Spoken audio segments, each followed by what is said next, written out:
ปิดโอกาสให้แล้วสนใจรีบทักมา สวัสดีครับผมสวัสดีพี่น้องครับปองปายมิดหมอแคนแฟนหมอลำยินดีต้อนรับเข้าสู่ช่องไทยซีเกตชาแนลสวัสดีพี่ยังแฟนครับ FC ลาดหน่อยอุ้งอิงแฟนครับ FC สาวหน่อยเป็ดบันแพงสู้ขู่สู้คนเด้อครับเด้อล่าสุดของล่าสุดบอสโจได้ออกมาประกาศแบบนี้ครับสาวน้อยเพชรบ้านแพงและสาวน้อยลำเพลินโชว์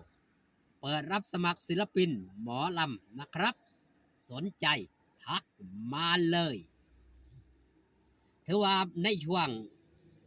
ท้ายฤดูกาลเนาะของสาวน้อยเพชรบ้านแพงหมอลำหลายๆวงช่วงนี้ก็กำลัง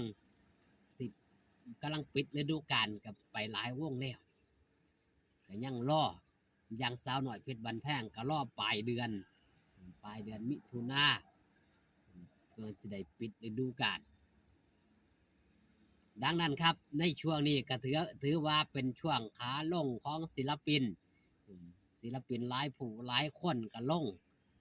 งจากวงไปลงจากวงนี้เพื่อหาหยังครับหาหม่องใหม่หรือว่าผันโตไปเฮ็ดแนวใหม่ดังนั้นครับบอสโจมองเห็นจุดนี้ครับบรรดาศิลปินมันก็มีเก่าไปใหม่มาเป็นธรรมดาของหมอลำเนาะวงการหมอลำเก่าไปใหม่มากขันเก่าบ่ไปใหม่ก็บ่ได้มาถือว่าเป็นเวทีแจ้งเกิดของหลายผู้หลายคนที่มีความสามารถถือว่าทางด้านนี่สาวหน่อยเพชรบานแพงสาวหน่อยลำเพลินโชว์นี่เปิดโอกาสครับอย่างบอสโจนี่เปิดโอกาสให้ผู้ที่มีความสามารถใส่ความสามารถของเจ้าของเพื่อยังครับเพื่อสร้างโตเพื่อสร้างตนโอกาสมันบ่ได้แล่นไปหาถ้าคนอยากยังครับสนใจอยากแสดงเข้าหาโอกาสเมื่อเพิ่นกูเปิดโอกาสให้มาแสดงความสามารถแล้วใส่ตรงนี้ให้มันเป็นประโยชน์ณยุคปัจจุบันถือว่าง่ายครับบอกคือสมัยตะกี้แต่ก่อนเจ้าของวงต้องแล่นไปหาหมอลำเองเด้พี่น้องย้อนไปเบิ่งสมัยเก่ากี่ผู้ใดมีจุดเด่นผู้ใดมีจุดขายหมอลำผู้ที่มีชื่อเสียงแล้วทางด้านเจ้าของคณะคนกระแล่นไปถึงบ้านถึงซองไปตามหาไปเสาะแสวงหาเพื่อสิดึงโตมาในช่วงปิดฤดูกาลของหมอลำแต่ณปัจจุบันนี้หมอลำเองต้องแล่นหาโอกาสให้เจ้าของครับได้ขึ้นเวทีได้แสดงความสามารถนี่คือโอกาสครับอย่างลาดหน่อยอุ้งอิงเป็นตัวอย่างบ่เคยถิ่มโอกาสบ่เคยถิ่มความฝันมีหยังครับมีวาสนาแต่บ่มีโอกาสบ่มีผู้ให้โอกาสมันก็ไปบ่ได้เด้ครับแต่นี่เพิ่นเปิดโอกาสให้แล้วนี่ลองเบิ่งครับโชคชะตาวาสนามาที่หลังครับเงินค่ำกำแก้วหาเอาไว้ก่อนหางานไว้ก่อนนะปัจจุบันนี้สำหรับบรรดาศิลปินผู้ที่ลงจากคณะเก่าอยากสิไปหาหม่องใหม่หม่องที่มันได้เงินได้ค่ำวงการนี้มันก็สิมีแค่นี้แหละครับมันก็เพื่อเงินนี่แหละจุดเด่นจุดสำคัญมาเลยวงใดบ่มีงานศิลปินก็ไปบ่ได้ศิลปินก็อยู่ยากอย่างสาวหน่อยเพชรบันแพงสาวหน่อยลำเพลินโชว์ถือว่าเป็นหมอลำที่ยังครับที่เป็นที่จับตามองเป็นที่จับตาเบิง และเป็นวงหมอลำที่อยู่ในสื่อโซเชียลนี่คือโอกาสที่ดีครับนี่คือโอกาสที่ดีของหลายผู้หลายคนที่ได้มีโอกาสมาอยู่ในวงสาวน้อยเพชรบ้านแพงหรือว่าสาวน้อยลำเพลินโชว์เพราะเป็นวงหมอลำที่มีสื่อหลายที่สุด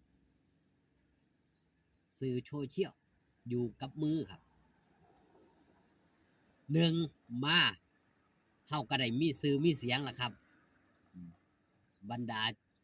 เรายูทูบเบอร์ทั้งหลายนี่สิได้เข้าไปหาเข้าไปซองเข้าไปทายมันก็เริ่มมีโตมีตนขึ้นมาแล้วก็มาสร้างโตสร้างตนขึ้นให้ใส่ความสามารถ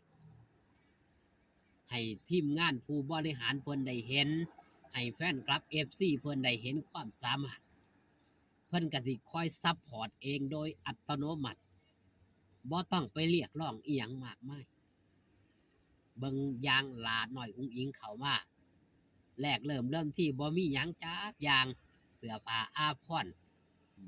ชุดก็มีผู้ซัพพอร์ตมาทีละเล็กซัพพอร์ตมาทีละน้อยจนมีเงินมีค่ำจนตั้งตนตั้งโตได้เท่าซุมื้อกะย้อนว่าบ่ถิ่มโอกาสบ่ปล่อยโอกาสให้ลอยผ่านนี่ล่ะบอสโจเพิ่นจังบอกโอกาสเปิดให้แล้วเปิดโอกาสให้มาแล้วอยู่ที่โตผู้มาเองสิไขว้คว้าคนคว้าจะหาโตหาตนจะของให้พ่อเร็วหรือช้าแค่นั้นเองความเด่นความดังความปังนี่มันขึ้นอยู่กับโตเจ้าของครับเพราะฉะนั้นผู้ใดสนใจทักเข้าไปครับทักเข้าไปหาเพื่อนสมัครเอาไว้รอออดิชั่นรอคัดเลือกโตถ้าว่าเจ้าของมีความสามารถอีหลีมีความอดทนที่สิไปอยู่กับเดินสายกับเพื่อนอีหลีมาเลยครับผมเชื่อได้แล้วว่าโอกาสแบบนี้มันหาได้ยากครับผู้อายุน้อยๆนี่ฝ้าวมาเลยครับฝ้าวข่าวมาหาประสบการณ์หาประสบการณ์แต่อายุยังน้อยมันก็สิเจนประสบการณ์อย่าลืมอย่าพลาดครับโอกาสมันขึ้นอยู่กับตัวเราขอบคุณพี่น้องปองปายที่ได้เข้ามาเบิงขอบคุณพี่น้องปองปายที่ได้เข้ามาแย่งพอกันคลิปหน้าสบายดีครับผม